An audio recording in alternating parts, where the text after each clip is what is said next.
wabarakatuh. Halo teman-teman, welcome back to my YouTube channel. Perkenalkan, nama saya Irfan dengan NIM 1914128, mahasiswa aktif Universitas Bina Dharma Kota Palembang dari Fakultas Ilmu Komputer dan jurusan Sistem Informasi.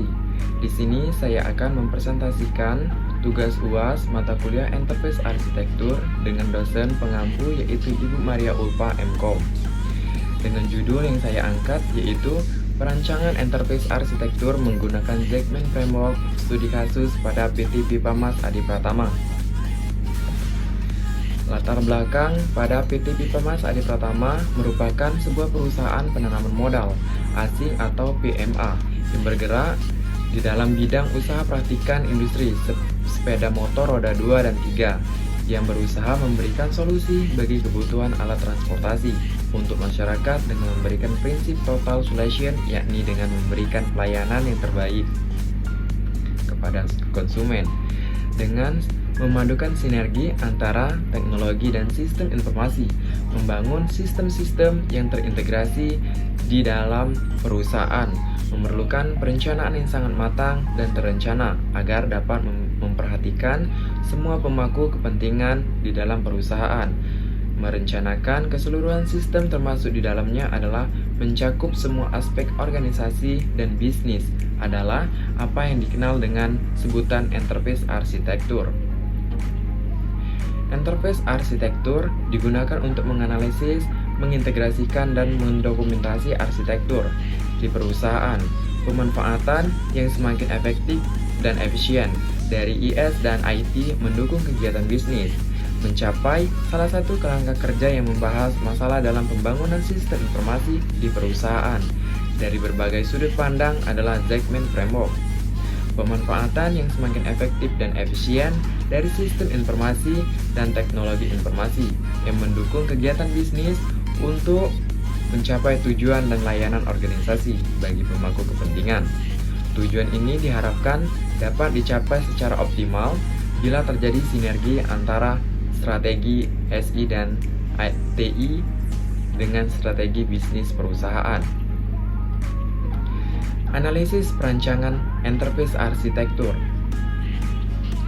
di mana di sini terdapat kolom muat mengenai data yang ada pada PT Pipa Mas Adi Pratama. Pada bagian ini akan diuraikan mengenai entitas yang berperan di produksi kendaraan bermotor. Penguraian dilakukan secara tekstual, di mana di sini terdapat gambar diagram enterprise modal. Yang pertama di sini manajer gudang akan membuat sebuah laporan. Selesai membuat laporan akan diserahkan kepada pihak manajer produksi. Dari pihak manajer produksi akan melakukan produksi dan akan diserahkan ke pihak dealer. Kolom How membahas proses yang terjadi pada sistem produksi kendaraan bermotor. Di sini terdapat gambar use case diagram produksi. Terdapat manajer gudang akan membuat laporan produksi. Dari manajer gudang akan diserahkan kepada kepala produksi. Dari kepala produksi akan memberikan kembali ke pihak manajer gudang untuk menerima laporan produksi. Dari menerima laporan produksi ini juga terbagi menjadi dua, yaitu biaya produksi dan melakukan produksi. Jika selesai melakukan produksi, dari pihak kepala produksi akan memproses produksi selesai. Kembali lagi ke manajer gudang. Nah, di sini dari manajer gudang akan memeriksa dan laporan produksi. Jika laporan telah selesai, maka akan kembali ke pihak pimpinan.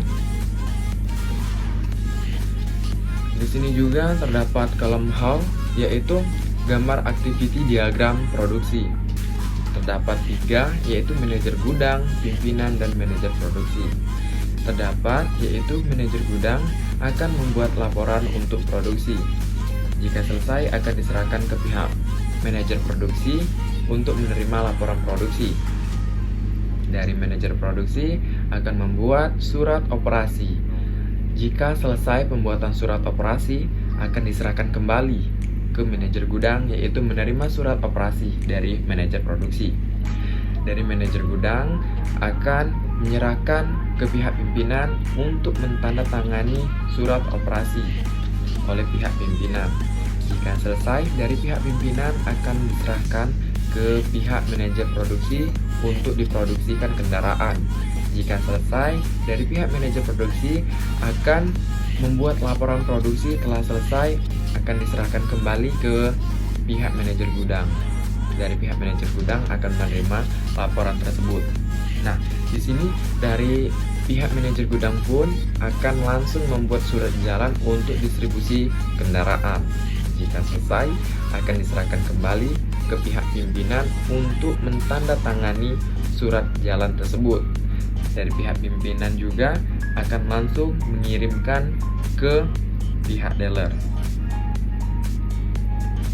Kesimpulan dari hasil dan pembahasan yang telah dilakukan menggunakan metode Zekman Framework dapat disimpulkan adalah sebagai berikut. Yang pertama, interface arsitektur diperlukan agar perusahaan memiliki interface informasi yang baku.